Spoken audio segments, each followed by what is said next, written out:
அண்மை செய்தியை பார்த்து வருகிறோம். மேட்டூர் அணைக்கு வரக்கூடிய உபரி நீரை சரபங்கா திட்டப்படி நிரப்பும் திட்டத்தை செயல்படுத்தவில்லை என இபிஎஸ் கண்டனம் தெரிவித்திருக்கிறார். சரபங்கா வடிநில ஏரிகளை நிரப்பும் திட்டத்தை 3 ஆண்டுகளாகியும் திமுக அரசு செயல்படுத்தவில்லை என்ற குற்றச்சாட்டையும் அவர் முன்வைத்திருக்கிறார்.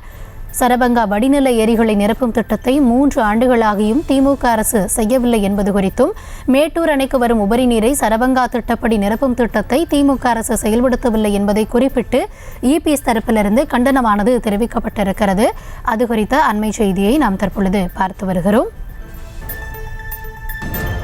மேட்டூர் அணைக்கு வரும் உபரி நீரை சரபங்கா திட்டப்படி நிரப்பும் திட்டத்தை செயல்படுத்தவில்லை மற்றும் நில ஏரிகளை நிரப்பும் திட்டத்தை 3 ஆண்டுகளாகியும் திமுக அரசு செயல்படுத்தவில்லை என்பதை சுட்டிக்காட்டி இபிஎஸ் தரப்பிலிருந்து கண்டனமானது தெரிவிக்கப்பட்டிருக்கிறது. இந்த நிலையில் உபரி நீர் வீணாக கடலில் கலக்கப்படுவதாகவும் அவர் குற்றச்சாட்டை முன்வைத்திருக்கிறார். அது தொடர்பான அண்மை செய்தியை நாம் தற்பொழுது பார்த்து வருகிறோம்.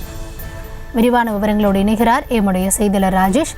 வணக்கம் ராஜேஷ். இபிஎஸ் தரப்பிலிருந்து கண்டனம் தெரிவிக்கப்பட்டிருக்கிறது. விரிவான விவரம் என்ன? வணக்கம். அதிமுக பொதுச் செயலாளரும் எதிர்க்கட்சி தலைவருமான எடப்பாடி பழனிசாமி கண்டன அறிக்கை ஒன்றை கொடுத்திருக்கின்றார். அதில் ஆட்சி பொறுப்பேற்று 3 ஆண்டுகள் முடிந்த நிலையிலும் மேட்டூர் அணைக்கு வரும் மழைக்கால வெள்ள உபரி நீரை நீரேற்று திட்டத்தின் மூலமாக சரபங்கா வடிநில ஏரிகளுக்கு நிரப்பக்கூடிய திட்டத்தை முடிக்காத திமுக அரசுக்கு கண்டனம் என அவர் தெரிவித்திருக்கின்றார்.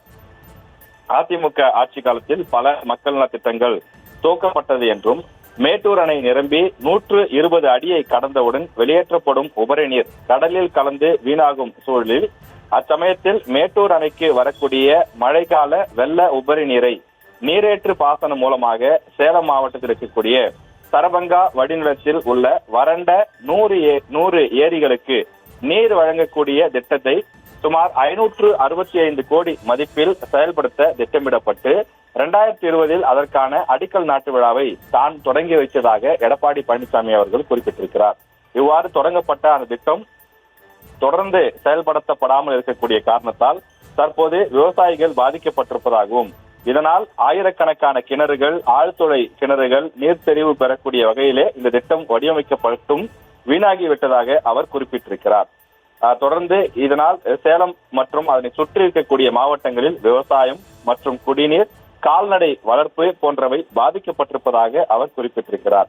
இத்திட்டத்தின் முதற்கட்ட வேலைகள் முடிந்து திப்பம்பட்டி பிரதான நிலையத்திலிருந்து நீரேற்று முறையில் குழாய்கள் மூலமாக 6 ஏரிகளுக்கு தண்ணீர் செல்லும் பணிகளும் 2021 அன்று தான் தொடங்கி வைத்ததாகவும், ஆனால் திமுக அரசு ஆட்சிக்கு வந்து 38 மாதங்கள் முடிவடைந்து விட்ட நிலையிலும் திட்டத்தினுடைய மீதம் இருக்கக்கூடிய பணிகள் இன்னும் முடிவடையவில்லை என்றும், இனியாவது வறண்ட பகுதிகளுக்கு பாசன வசதியை அளிக்கக்கூடிய சரபங்கா நீரேற்று பாசன திட்டத்தை போர்க்கால அடிப்படையில் முடிக்க திமுக அரசை வலியுறுத்தி கேட்டுக்கொள்கிறேன் என எடப்பாடி பழனிசாமி தன்னுடைய அறிக்கையின் மூலமாக தெரிவித்துள்ளார்.